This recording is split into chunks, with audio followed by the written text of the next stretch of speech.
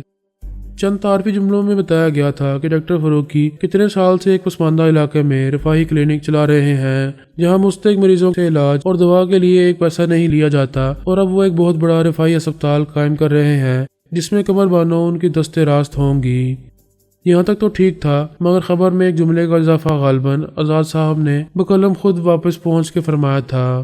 شاہ عالم صاحب نے جو رخصتی تک موجود رہے، رفاہی اسپتال کے لیے 10,000 کا چیک بھی دیا۔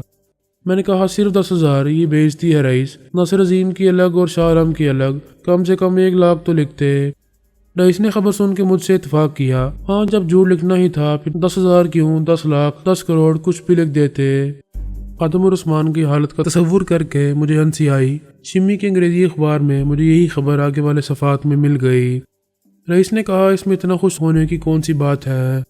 میں نے کہا کتنی آسانی سے آزاد صاحب نے خادم اور عثمان کی ایسی تیسی کر دی کہ حیثیت رہ گئی اب ان کے بیان کی جو انہوں نے پولیس کے ایس پی غلام محمد کے سامنے دیا۔ اس سے تو یہ ثابت ہو گیا ہے کہ میں کم سے کم 12 بجے رات تک وہیں تھا، اس سے پہلے رخصتی نہیں ہوئی ہوگی، اور میری وہاں موجودگی کے گواہ بھی عام لوگ نہیں، معززین، ریٹائرڈ فوجی افسران اور ہائی کورٹ کے جج بے شک وہ چلے گئے ہوں گے مگر دیکھا ضرور ہوگا ان سب نے مجھے۔ میں انہیں نہیں پہچانتا لیکن حال ہی میں جو شہرت مجھے مر کے زندہ ہو جانے کی وجہ سے ملی اس کی وجہ سے میں بہت زیادہ خبروں میں رہا اور میری تصاویر بھی بہت شائع ہوتی رہیں۔ پہلے انتقال، سوگ اور شاندار تدفین کی، اور اس کے بعد عدالت سے زندہ پیش ہو کے خود کو شاہ عالم ثابت کرنے کی۔ یہ تو ہے پبلسٹی بہت ملی تجھے پچھلے دنوں۔ اب ملاحظہ ہو آزاد صاحب کی معصوم سی شرارت۔ 10,000 کے چیک کا بھی ذکر فرما دیا۔ تو نے کوئی چیک نہیں دیا تھا؟ نہیں یار، مگر کیا فرق پڑتا ہے اس سے؟ نہ فاروقی تردید کرے گا اور نہ قمر کرے گی کہ یہ جھوٹ ہے۔ ایک تب وہ مسز فاروقی ہے، چنانچہ شوہر کی مرضی اس کی مرضی، پھر یہ کہ گھر پہنچتے ہی اسے میرا چاکلیٹ کا تحفہ مل گیا ہوگا اور یہ بھی پتہ چل گیا ہوگا کہ بھائی پہنچا تھا۔ ممکن ہے فاروقی نے یہ بھی بتا دیا ہو کہ خان اعظم نے اسے بن ملائے اجنبی مہمان کی طرح سمجھا اور اس سے بد اخلاقی کے ساتھ پیش آئے، ورنہ وہاں وہ بہن کو دلہن بنا دیکھنے ہی آیا ہوگا اور رخصت بھی کرتا۔ قمر کو میں جانتا ہوں، وہ بہت روئی ہوگی، بہت نازک ہے اس کا دل۔ وہ پہلے بھی خفا ہو جاتی تھی مجھ سے، لیکن اس کا یہ غصہ بھی بھائی سے پیار جتانے کا ایک انداز تھا۔ نفرت تو وہ کسی سے بھی کر ہی نہیں سکتی۔ میں قمر کی باتیں کر کے اس کی یادوں میں کھو کے جذباتی ہو گیا تھا۔ رئیس نے میرے کندھے پر ہاتھ رکھا۔ بڑا خوش نصیب ہے تو پیارے، ایک بہن ہے تیری، ماں کے برابر تو کوئی نہیں، لیکن جو معصوم اور سچا پیار یہ دیتی ہے نا بہنیں اور بیٹیاں، اس کا مقابلہ بھی کوئی نہیں۔ کسی عورت کی محبت اس کے مقابلے میں ایسی ہی ہے جیسے پانی کے مقابلے میں شبنم۔ ابے واہ، کیا زبردست شاعرانہ مثال دی ہے تو نے، میں نے کہا۔ وہ خوش ہو کے بولا، سب تیری صحبت میں سیکھا ہے پیارے۔ وہ کیا کہتے ہیں، قاضی جی کے گھر کے کتے بھی سیانے ہوتے ہیں۔ اف، کتے نہیں چوہے، جہل کی اولاد۔ میں نے سر پر ہاتھ مارا۔ ابے چل رہنے دے، قاضی ہوتا ہے جج، اس کے گھر میں چوہے ہو سکتے ہیں بھلا؟ ہاں کتے ہو سکتے ہیں، اور کتا ہی ہوتا ہے سیانا، چوہا نہیں۔ یہ ضرب المثل ہی غلط ہے۔ وہ اپنی بات پر اڑ گیا۔ مگر یار تیرا وہ خونخوار خان تردید نہ کر دے۔ میں نے کہا وہ کیسے تردید کر سکتا ہے؟ وہ کون سا سائے کی طرح میرے ساتھ تھا۔ اس کے علاوہ آج میں فاروقی کو چیک پہنچا سکتا ہوں، آج نہ صحیح کل کی تاریخ میں کسی وقت بھی دے سکتا ہوں۔ اصل فائدہ یہ ہوا ہے خبر اور تصویر کا کہ خادم اور عثمان کا بیان جھوٹا ہو گیا۔ میں تو سارا وقت وہاں موجود تھا، اور یار خان جی بھی بس خونخوار نظر آنے کی کوشش کر رہے تھے۔ مجھے پتا ہے سب اداکاری تھی، اوور ایکٹنگ کر رہے تھے غصے میں وہ۔ ایک بار میں جوتا ہاتھ میں لے کر ان کی خدمت میں حاضر ہو گیا اور سر جھکا کے بیٹھ گیا کہ ماریے تو بس ختم ہو جائے گی ساری ناراضی۔ گاڑی فیروز پور روڈ پر بھی شہر سے کئی میل باہر آ کے بالآخر الٹے ہاتھ جانے والی ایک نیم پختہ سڑک پر مڑ گئی۔ یہاں آبادی بھی بہت چھدری تھی، مکانات ایک دوسرے سے یوں نہیں ملے ہوئے تھے کہ گلیاں بن جائیں۔ آدھے ادھورے مکانات کے درمیان مکمل گھر بھی تھے جو مکینوں کی موجودگی کا پتہ دیتے تھے۔ مجموعی طور پر ویرانی کا تاثر غالب تھا۔ رئیس نے گاڑی ایک ایسے گھر کے سامنے روک لی جس کا رخ مخالف سمت میں تھا۔ اس کا مین گیٹ بند تھا، سائیڈ میں بنا ہوا چھوٹا گیٹ کے بغیر تھا، اور اس کے سامنے لکڑی کا پرانا دروازہ ایسے ہی کھڑا کر دیا گیا تھا تاکہ جانور اندر نہ آئیں۔ ہم اسی راستے سے اندر گئے۔ گراج بند تھا۔ رئیس نے اسے اعتماد کے ساتھ اوپر کیا اور مجھے اندر آنے کا اشارہ کیا۔ گراج میں ایک 4 ویل ڈرائیو 3 دروازوں والی پجیرو کھڑی تھی۔ اس کا تیسرا دروازہ پیچھے تھا جس پر باہر کی طرف اسپیئر ویل لگا دیا جاتا ہے۔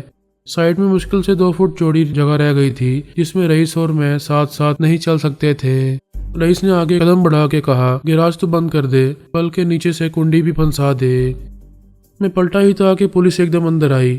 آگے آنے والے کے ہاتھ میں ریوالور تھا جس کا رخ میری طرف تھا۔